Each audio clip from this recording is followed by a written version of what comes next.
Hello, my name is Herbert Brown, and I am the senior instructor slash developer for the Mississippi Coding Academy's Jackson campus. I've been a Mississippi resident since 1989. My family moved from Los Angeles, California to Yazoo City, Mississippi in March of 89. And then in August of 89, we moved to Jackson, where we've been here ever since. So I actually found out about the Mississippi Coding Academies while I was a financial aid counselor at Tougaloo College.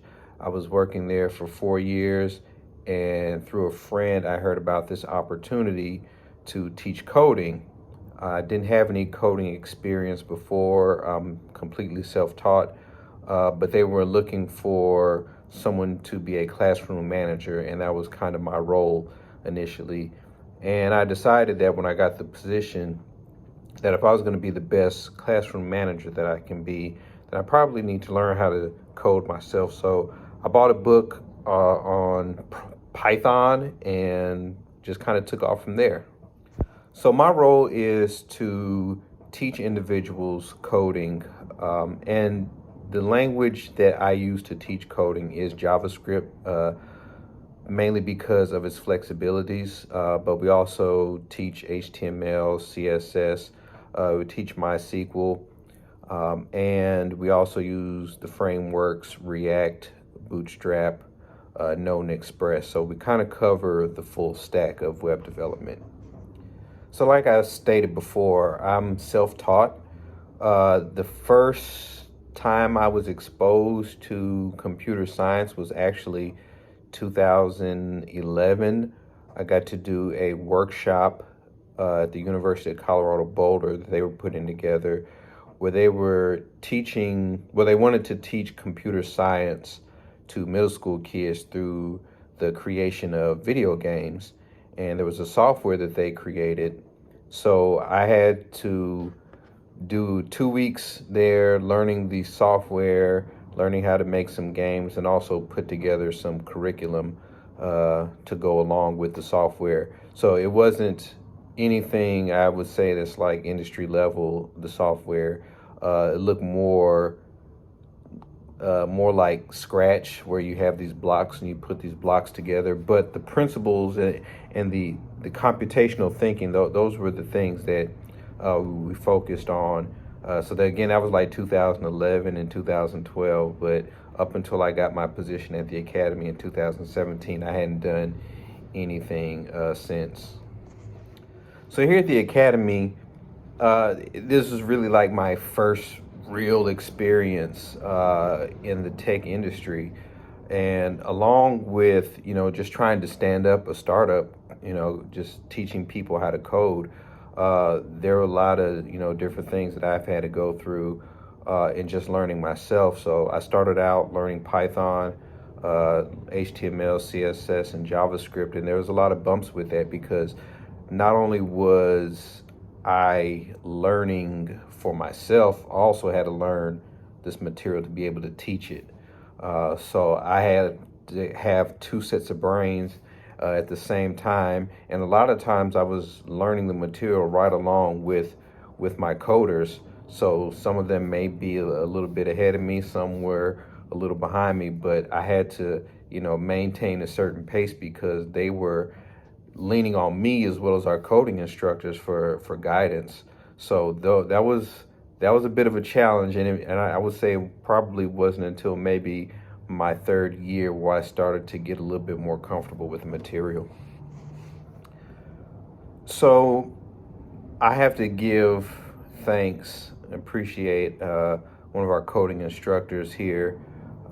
He was definitely my mentor. He was another self-taught individual, but he'd been working in the industry for up to a decade at that point. And I really leaned on him with a lot of questions. I mean, he was always there, anything that I couldn't understand, because again, I'm trying to teach this as well.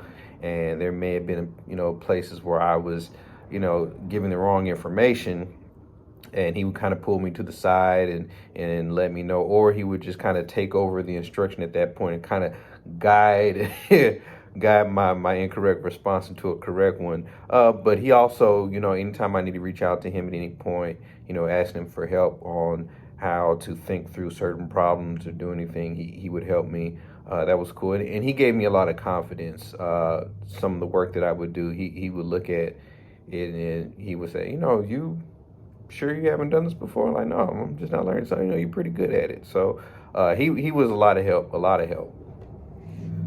So I think if I knew that the tech industry would be what it is, and it's something that I didn't need to shy away from, then I probably would have majored in computer science or computer engineering while I was in college. I was a business administration and finance major, and so I hadn't taken any computer classes other than how to do a spreadsheet. But if I knew then what the tech industry would be today and what it would look like and what it required out of an individual, I definitely would have studied this from the beginning. I had no idea that the way that my mind works is really in tune with the tech industry, just tech in general, and how things work. So that's definitely something that I would have pursued earlier than I did. So I think if anybody that wants to learn a certain skill, particularly coding, hey, check us out at mscoding.org. We have a great team here. It's 11 months of work, and I mean you're getting a lot of good information. Learning how to do this work, not just learning a particular language, but learning computational thinking, which I think is more important and more critical. So yeah, check us out, Mississippi Coding Academies. Also, for anybody that is interested in getting in the industry and you don't really know where to start or where to begin, I definitely believe that coding is a great avenue to start, because it's full of challenges, full of material out there to learn, and you also have to learn how to learn through it. So I think that's very important. Also, find out about different conferences. Certainly, connect with the Bean Path and the people there. It's a great team there. Those are definitely avenues that you could take, and just kind of don't be afraid to ask questions. I think one big thing for a lot of people who want to get into the industry is a lot of them are afraid to ask questions and afraid to expose what they don't know, which is something that, in order for you to do well in this, you kind of have to let that go and just be okay with not knowing certain things. Because I think with not knowing certain things and desiring to know those things, you figure out ways to answer that question, to get the response and achieve the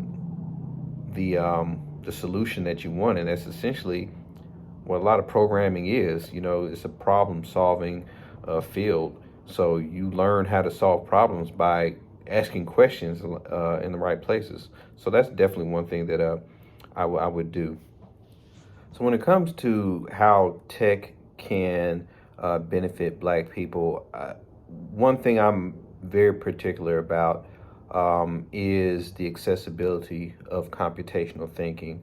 From my experience as an educator, I believe that the path went from English literacy, being able to read a portion of the Constitution, to be able to have access to voting. That was one barrier.